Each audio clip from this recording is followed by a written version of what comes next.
तो आज हम स्टार्ट कर रहे हैं इंश्योरेंस एंड रिस्क मैनेजमेंट का सेकंड पार्ट, जो कि है classification of risk. Classification of risk को मैंने तीन पार्ट में डिवाइड किया है।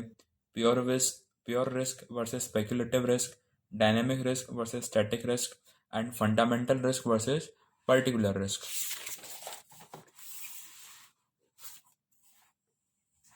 Pure risk versus speculative risk.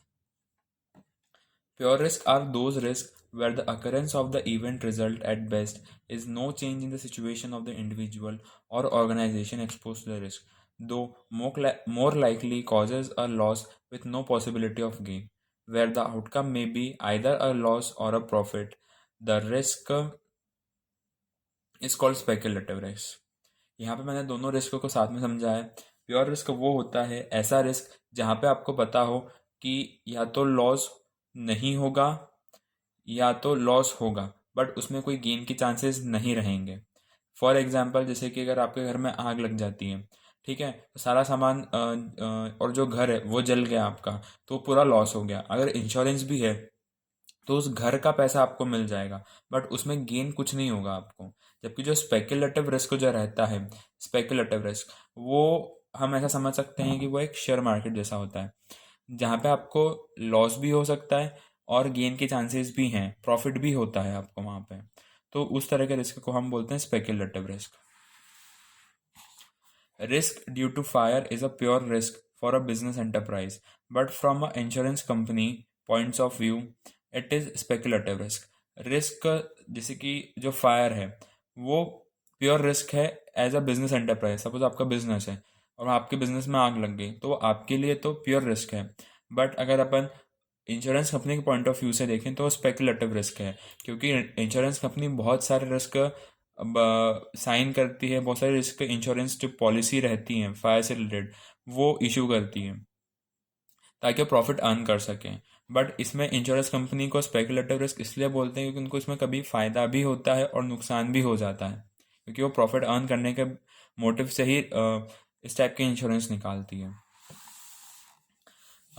Types of losses in pure risk. Pure risk से कौन कौन से टाइप के लॉसेस होते हैं? पहला होता है डायरेक्ट लॉस, दूसरा होता है इनडायरेक्ट लॉस। डायरेक्ट लॉस के तीन मेजर पॉइंट्स जो हैं वो है डैमेज टू असेट्स, इंजरी या इलनेस टू एम्प्लॉयज़ और लाइबिलिटी क्लेम्स। अगर कोई एसेट डैमेज हो गई है या किसी एम्प्लॉय को इंजरी या इलनेस हो गया तो उससे आपके कंपनी में डायरेक्ट लॉस होगा। जबकि इनडायरेक्ट लॉस कैसा लॉस होता है? Loss of a normal profit, higher cost of a fund, extra operating expenses. जैसे कि प्रॉफिट जो नॉर्मल प्रॉफिट ही हुआ, एक्स्ट्रा प्रॉफिट कुछ नहीं हुआ, तो वो इनडायरेक्ट लॉस है। इसके साथ साथ अगर कोई एक्स्ट्रा एक्सपेंसेस हो जाते हैं बिजनेस को ऑपरेट करने में, तो वो भी इनडायरेक्ट लॉस के केस में आते हैं। Then classification of pure risk. पहला है property risk. Property risk include movable and immovable both assets.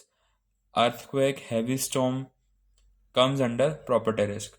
Property destroyed due to given peril is direct loss, and additional expenses incurred due to the destruction of the property is indirect loss. Property risk वो होता है जो कोई भी property जो कि movable हो, immovable हो, दोनों में इंक्लूड होगा property loss, property risk. Earthquake आ गया, हैवी स्टॉर्म आ गया, ठीक है, इन वजह से जो लॉस होता है किसी भी प्रॉपर्टी को, उसको बोलते हैं प्रॉपर्टी रिस्क। प्रॉपर्टी जो डिस्ट्रॉय होती है कोई पर्टिकुलर पैरल की वजह से, तो उसे हम डायरेक्ट लॉस बोलते हैं, ठीक है। बट अगर उसमें एडिशनल एक्सपेंसेस होते हैं, ठीक है, डिस्ट्रक्शन में, तो मतलब उस प्रॉपर्टी डिस्ट्रक्शन में, तो उसको हम इनडायरेक्ट लॉस बोलते हैं। जैसे कि सपोज अगर आपकी जो फैक्ट्री है, ठीक है, वो जल गई, पूरी बिल्डिंग जो है फैक्ट्री की वो जल गई, तो वो डायरेक्ट लॉस हुआ। बट उसके साथ साथ में अंदर की मशीनरीज और बहुत सारे पार्ट्स और ऐसे चीज़ें जिनको आपको वापस से लगाना पड़ेगा और टाइम लगेगा उसको वापस से बनाने में पूरा, तो उससे आपकी इनकम रुक गई, ठीक है। तो जब तक आप ऑपरेट नहीं कर पाओगे, जब तक आपके पास मशीन नहीं आएगी, तो उस वो जो लॉस होता है उसको बोलते हैं indirect loss.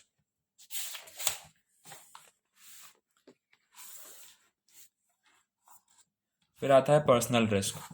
Personal risk, it refers to a possibility of a loss of a income or asset as a result or the loss of the ability to earn income. Personal risk वो होता है जहाँ पे आपकी जो income है, ठीक है, उसको वो बंद हो जाती है या वो बहुत कम हो जाती है किसी कारण की वजह से, तो उसको बोलते हैं personal risk. For example untimely death of earning income. Suppose एक ऐसा पर्सन है जो कि इनकम अर्न कर रहा है, ठीक है, उसकी अनटाइमली डेथ हो जाए, या डिपेंडेंट ऑन ओल्ड एज, जैसे कि जो ओल्ड एज पर्सन रहते हैं वो डिपेंडेंट रहते हैं, तो उनकी कोई इनकम नहीं होती है, तो उस वजह से वो पर्सनल रिस्क पे आ जाते हैं। या प्रोलॉन्ग इलनेस, बहुत टाइम से कोई इंसान बीमार है और वो कमा नहीं पा रहा है, तो वो आता है पर्सनल रिस्क के अंदर। अगर हम इसको ऑर्गेनाइजेशन के पॉइंट ऑफ व्यू से देखें, तो employees meet the accident, it में रिजल्ट इन इंजरीज और death. This would cause the organisation not only the cost of hospitalization but also suffered due to increase in production and other incidental expenses। Organisation के point of view से देखें तो suppose कोई employ है, ठीक है, अगर उसका एक्सीडेंट हो जाता है कंपनी में या बाहर भी, अगर कंपनी में होता है तो उसका पूरा खर्चा कंपनी उठाती है, ठीक है, हॉस्पिटलाइजेशन के चार्जेस रहते हैं, पूरे मेडिकल चार्जेस जो भी रहते हैं वो कंपनी उठाती है, ठीक है। बट उसके साथ साथ कंपनी को लॉस ऐसे भी होता है कि वो काम पे नहीं आएगा, ठीक है, तो उसका काम किसी और को करना पड़ेगा, ऑपरेटिंग कॉस्ट बढ़ सकती है उससे, ठीक है, उस वो काम पे नहीं आ रहा है, उससे एक्स्ट्रा चार्जेस लग सकते हैं किसी भी चीज़ के, तो वो सारे ऑर्गेनाइजेशन के पॉइंट ऑफ व्यू से पर्सनल रिस्क में आ जाते हैं। फिर है liability risk. Liability risk arises when there is a possibility of an unintentional damage to other person or to his property because of negligence. Liability risk वो risk होता है कि जब किसी और की प्रॉपर्टी पे या किसी और को अनइंटेंशनली कोई नुकसान हो जाए, तो आपको उसे कुछ पे करना पड़ता है, you are liable to that person to pay their losses, तो वो होता है लायबिलिटी रिस्क। फिर होता है loss of income. Loss of income, it is an indirect loss from a given risk. whenever there is a direct loss it is followed by some consequences that result in indirect loss। Loss of income risk personal risk जैसा ही होता है। इसमें से ये चीज़ लिखी है कि कोई भी आपको अगर लॉस होगा, तो जैसे किसी भी चीज़ की वजह से आपको लॉस होता है, तो समहाउ आप वहाँ पे आपको इनडायरेक्ट लॉस होगा ही होगा उसके साथ साथ में। फिर आता है dynamic risk versus static risk. Dynamic risk arises from the changes that take place in every society, that is economic, social, technological, environmental and political changes। The static risks are those which would exist in the absence of such changes। Dynamic risk वो risk होता है जब जैसे कि economic, social या technological, environmental, political, इनमें कहीं ना कहीं चेंज आने की वजह से कोई रिस्क क्रिएट होता है किसी सोसाइटी में, ठीक है, तो उसका हम बोलते हैं डायनेमिक। और जबकि स्टैटिक रिस्क वो रिस्क होता है जब इनमें से कोई भी चेंजेस ना हो और उससे बिना इन चेंजेस के कोई रिस्क क्रिएट हो या रिस्क हो, तो उसको बोलते हैं static risk. Dynamic risks are closely related to speculative risk, where the most pure risks are also example of static risk।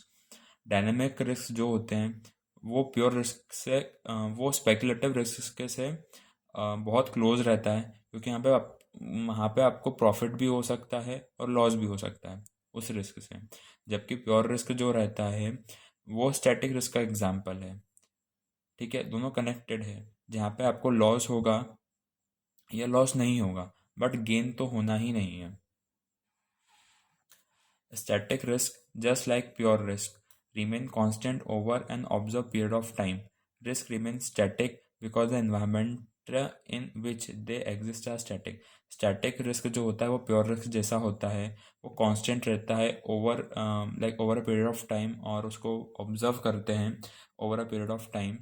Risk भी कांस्टेंट होता है क्योंकि स्टैटिक होता है, क्योंकि जो रिस्क जिस सिचुएशन में, जिस एनवायरनमेंट में एग्जिस्ट कर रहा है, ठीक है, वो भी स्टैटिक होता है, इस वजह से इसको स्टैटिक रिस्क बोलते हैं।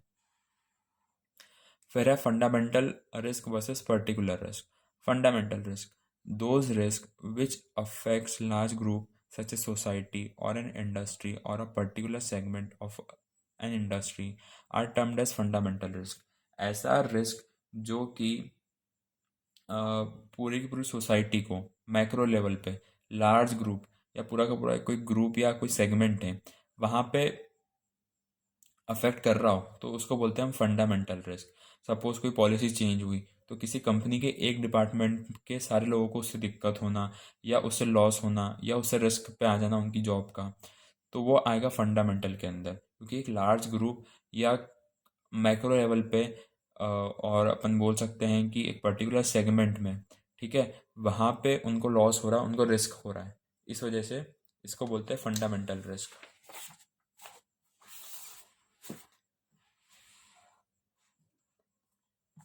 For example, natural calamities such as flood, earthquake, drought, epidemic, etc. affect the whole mass in the same manner, irrespective of caste, creed, religious or geographical boundaries. कोई भी नेचुरल कैलेमिटीज आना जैसे कि flood, earthquake, draft या फिर कोई भी ऐसी चीज़ होना जो कि पूरी की पूरी सोसाइटी को लार्ज लेवल पे या होल मास को सेम मैनर में अफेक्ट करें बिना किसी कास्ट, क्रीड, रिलीजियस या जोग्राफिकल बाउंड्रीज के, जहाँ पे कोई भी पार्शलिटी नहीं हो, सबको एक जैसा ही रिस्क, जहाँ पे सभी लोग एक जैसे रिस्क में हों। फिर आता है particular risk. This are specific in nature, they affect an individual or a specific company, though there is hardly control on fundamental risk, an individual or a concern can have a control over particular risk if certain precautions are taken.